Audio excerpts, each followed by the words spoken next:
District 79, Engine 79, Medic 79, on Fire Ground 4. How's it going? Firefighter Trey Smith. We're making meals right now, cooking lunch. We got taco salad today. It's important for us to eat during the day because you never know when we're going to get a call, either medical emergency, maybe fire. So we got to be fueled for the day. So this is station tour. So right here is our kitchen. Each unit has got its own fridge, got a nice stove, got a dishwasher, got some cabinets for each day as well. Got a nice little couch, TV area, day room.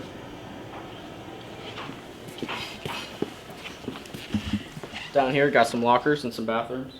So each person can really have their own individual lockers, pretty big.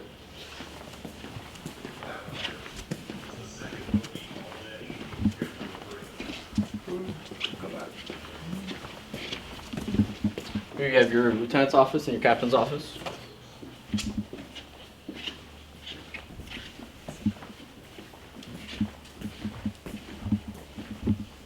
And here's just a room with some computers, finish some reports, stuff like that.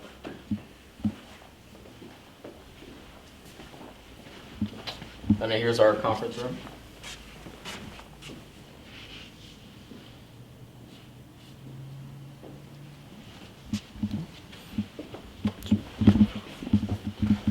Walk right this way, got some nice artwork on the wall.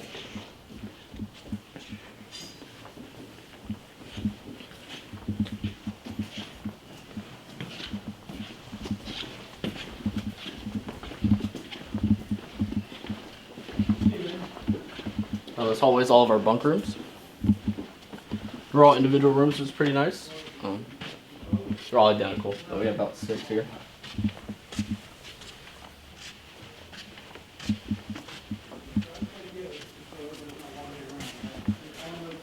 And here's our washroom, so we got washer, dryers, and soaps.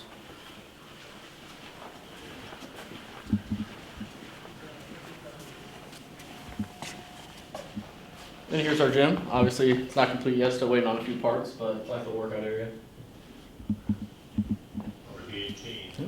Speed working on his I can use it there. bogey 3 rounds if he can make 4 here. So this is our medic unit. So any like sick or injured people, this is where they all go and get transferred to the hospital. Area 109. If you turn around right here, this is our arson investigation unit. For 109. any fire Medic pretty much no 109. suspect arson at all, they're going to get dispatched. They have all the tools in there to figure out what happened. Right behind me here, this is our engine. So mainly, I mean, what we're all excited for is the fires here. This is the guys that put them out. You look up here, you see that orange and the blue line. Those are going to be your inch and 3/4 lines. These are the ones that are going to be your primary fire attack. So when you're going in houses or in buildings, these are usually what we're going to pull to go inside. Go around the back of it. You see this bigger yellow hose? This is what we connect to the hydrants to actually give us more water than what's in the tank so we don't run out. We got all the tools and equipment there to help us out as well. Come right here. This is our tanker truck. So a lot of our rural areas or areas with super long driveways where the nearest hydrant's too far away, we'll call these guys out. They hold a lot bigger tank and they can drop like a big tarp where they can dump their water and go refill. So we have a pretty continuous source of water. And then right here is our boat. So anybody that's in a river or like big pond or lake, this can get dispatched. So if we need to actually get in there and help them out, we'll drop this boat in the water and go help them. This is our pump panel. All right. Our trucks here at Colerain, we carry 750 gallons on them. So every single one of our trucks has 750 gallons inside the truck already. So in order to get water onto the fire, we have these pump panels here, which has a pump on the inside, which pulls water from the tank, puts water into our hose lines, and that's how we put water on the fire. So if we ever run out of water here, that's what we need to hook up to the hydrant, and that's what these things are for. So we can hit the hydrants, get some water. Each one of these handles goes to a different hose line, so they kind of all do their own certain thing. So you would pull these, and that's what sends water, opens up a gate, sends water to the hose, gets water out to the hose line, whichever hand line that those firefighters decided to pull. So we've got a lot more lines off the back. This one here actually goes to our deck gun up there, which we would use for defensive operations. So like big fires, anything like that. Something where we're not really going to go inside on. So we're going to use that thing, kind of go from a distance. Just put a lot of water on that thing. Will dump a lot of water. So we've got bigger hand lines back there too as well. Discharges. We can hook up extra hand lines to it as well if we really need to. Can run all kinds of stuff off here. So that's pretty cool. Yeah, that's really about it for that thing.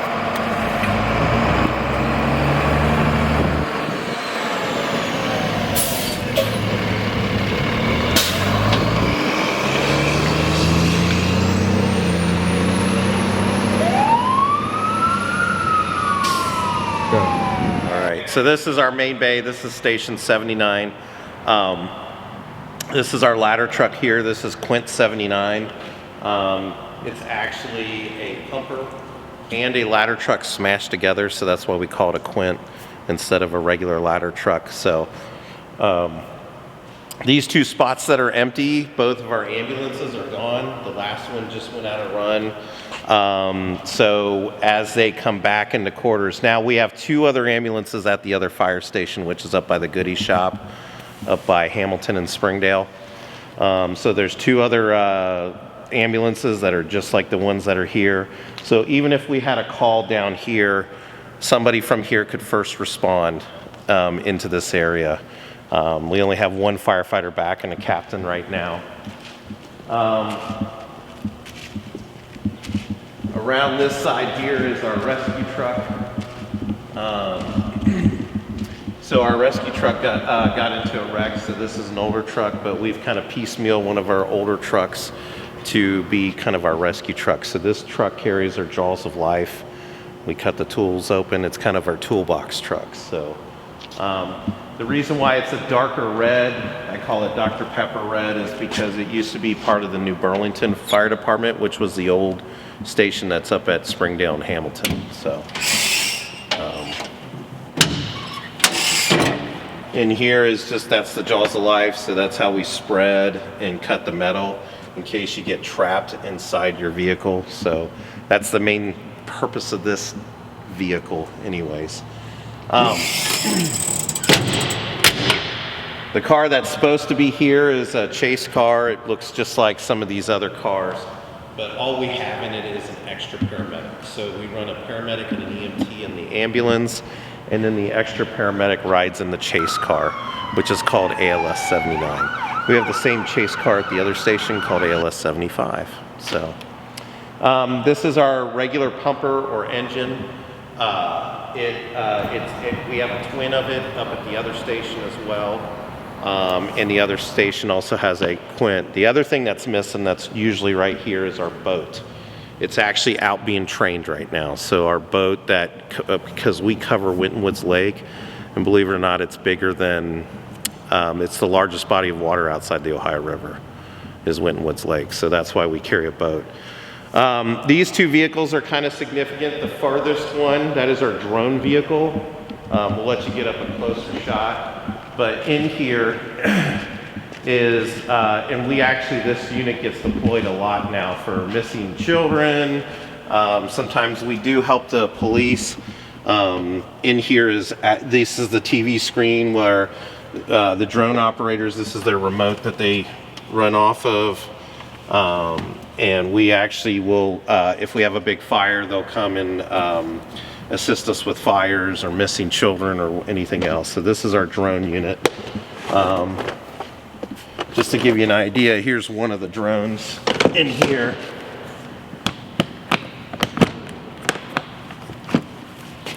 So yeah, this is our middle-sized one. This is the larger one. So one of the drones. So yeah. We have the ability to send that up, and it also does infrared, so we can see, if there's a kid lost in the wood, we can see the heat signature of humans out in the woods or wherever they may be. So this car right here is the district car. It's kind of what you would think of as the chief's vehicle. So there's a district captain that runs, and he runs the shift for the whole district. So he's basically the fire chief for the day. And so that's what this car does. It has an extra computer in it so they can run command. So a lot of the things that you would think of what the fire chief does is what is done in this vehicle. The actual fire chief out there drives an unmarked vehicle. That's his out there, the Durango, the white Durango. So that's the chief's vehicle. And then some of the other staff cars, we have our chief inspector. He goes around and inspects and makes sure the facilities, businesses are safe. Does major inspections on a lot of our industry and nursing homes and schools to make sure they're safe. So this right here is the mobile stroke unit. I'll let you in a little bit, you could probably interview some of those folks, but the mobile stroke unit, there's only about 25 of these in the whole country. This truck here goes on the scene. It has a CT scanner inside the ambulance, which I'll show you here. So we can scan somebody. It's run by the folks from Air Care Mobile Care. There's the CT scanner right there. So it's just a really expensive ambulance that has a CT scanner. Then the rest of the truck is just like a regular ambulance. And I'll let you talk to that crew and interview them. But this truck is about $1.5 million. And so what they do is they'll scan somebody's head and see if they have a block or a bleed. If they have a block, they'll give them this $9,000 medication that will clear out that blockage. If they have a bleed, they have some more drugs on here than we do in our regular paramedic units that can help with the blood pressure and things like that. So really cutting edge medicine. Like I said, there's only 25. There's only 3 in the state of Ohio. Obviously Cincinnati, Columbus, and Cleveland. So this is a mobile stroke unit. Like I said, there's only about 25 of these in the country. So that's the main portion of the bay. I can take you into the regular part of the firehouse here real quick. See?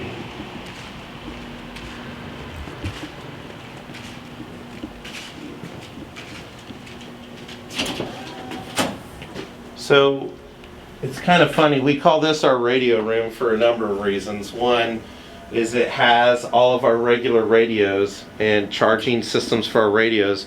But the biggest thing is this becomes a mini dispatch center. So in case a storm comes through, 911 cannot handle those storms all by themselves. So what they do is this is one of our units on a detail right now. This is that medic unit that's on a detail. And so somebody's unconscious over on Galbraith Road, and so that medic unit is there on that run. But as they give us details, if you're here, come to Thurman's office. They line up on here and we can dispatch them out. So this becomes a mini dispatch center within Springfield Township. So bring in back in here.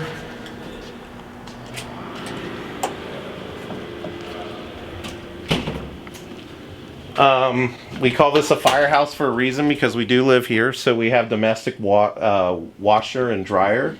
We also have a bigger washer and dryer over on the other side of the bay. That unit washes all of our gear and shop towels, but this one does all of our sheets and towels and uniforms. So we actually have 2 laundries, but for different purposes. This right here, this is our EMS supply room. So anytime we have to refill our squads, come on in here, I'll show you. We have all different kinds of supplies to refill the ambulance with. So these are all the different things that go into, these are like our breathing masks here for oxygen. This is a nebulizer. So all of the stuff, and believe it or not, we go through this stuff pretty quickly. This is everything we need to resupply any of the ambulances.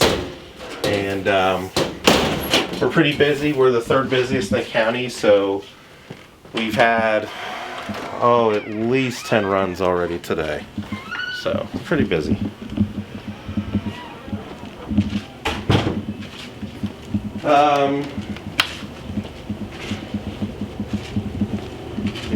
If you ever want to look for a firefighter, you look here. This is their kitchen. And there's one of the ambulances returning back from one of the runs they were on. So they're back in service, ready to go while the other ambulance is out. But this is the kitchen and the dining room. So usually the crews this afternoon, they cooked lunch. I think they had taco salad. And so it looks like they bought some materials for dinner tonight, so they'll be cooking tonight. Save a little money. Cooking here at the firehouse when we have time. This is what we call the day room. This is kind of our relaxing room. We just basically, if you're done with all of your chores and stuff, you can sit down, relax, watch some TV, do some things like that. So, let's see, down here, this is kind of I'll get some lights on here for you in a second. But this is what one of our bedrooms looks like. So they have a little desk and a bed. And so each crew will come in and get their own bedding supplies together, and they get their assigned room. And so when the alarm goes off, this light turns red at night and instead of lighting up all the lights, but the lights do turn on and the tones go throughout all the station to wake everybody up to go on a run. So, and we have 10 of these bedrooms, this hallway. I don't know why they have the lights off, I guess to get people relaxed. We just have regular locker rooms for all the members. So there you go. All the locker rooms, all the bedrooms. So we kind of made just a big circle. There's the kitchen there down that way.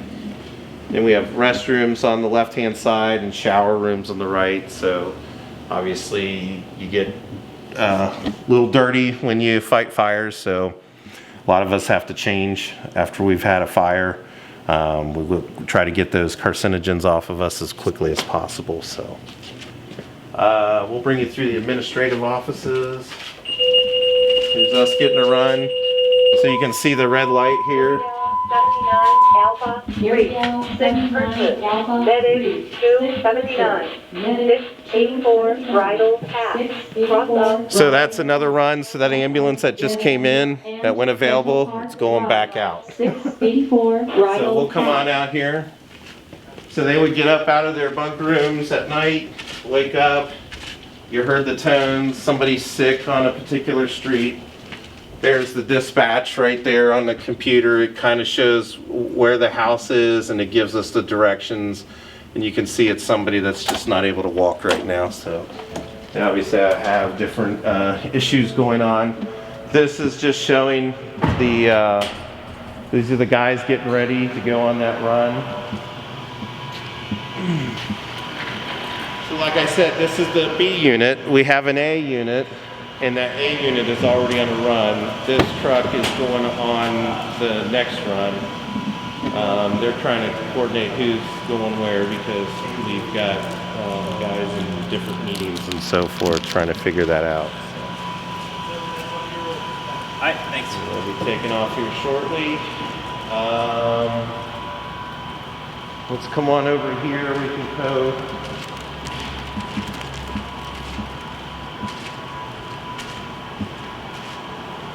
These props are used just for firefighting training. So we're doing a drag of a simulated person. We also have the sledgehammer to help us work out the tires and so forth. Believe it or not, this is our hose washer right here.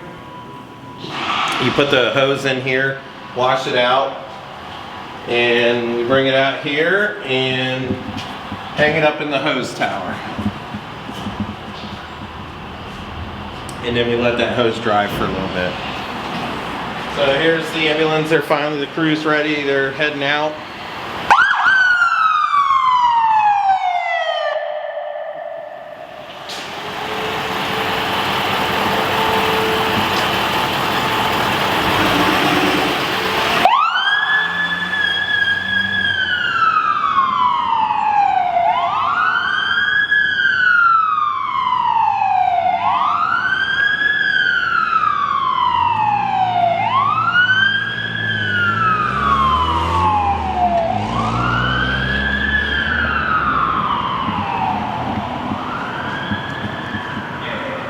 Let me take you downstairs. I'll show you our training room.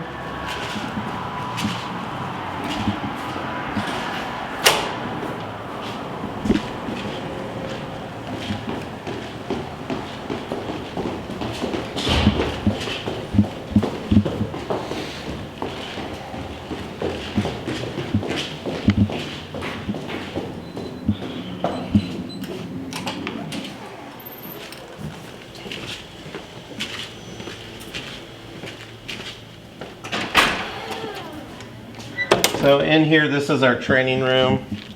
It's kind of our classroom. Today we had classroom time. This morning we had some training.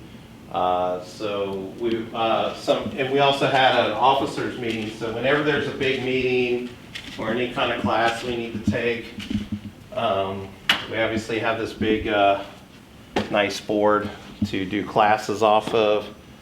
We were going over our gas meter detection devices that we use off of our trucks, reviewing the uses of those.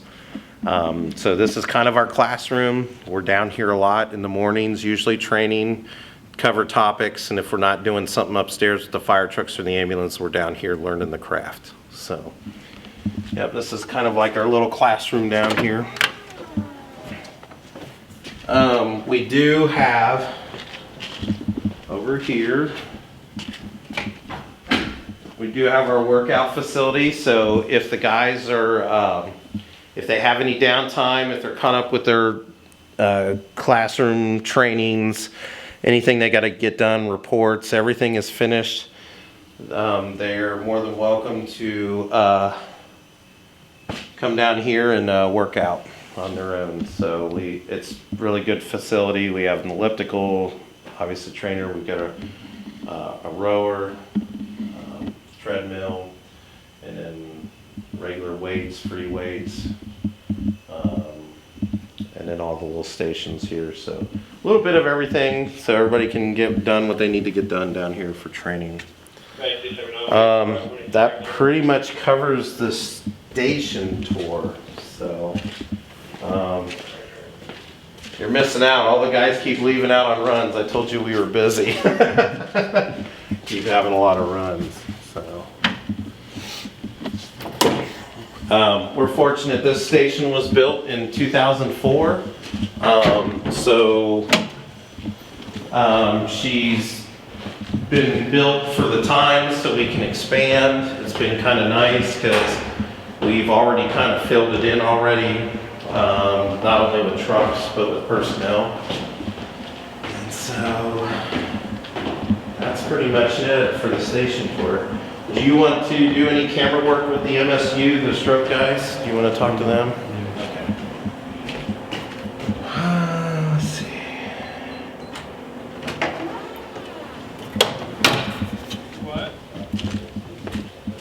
What?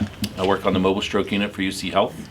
I work with these fine gentlemen and ladies. They're all part of my team. We have Diane, we have Rachel, we have Mike, paramedic, EMT, CT technologist, as they say.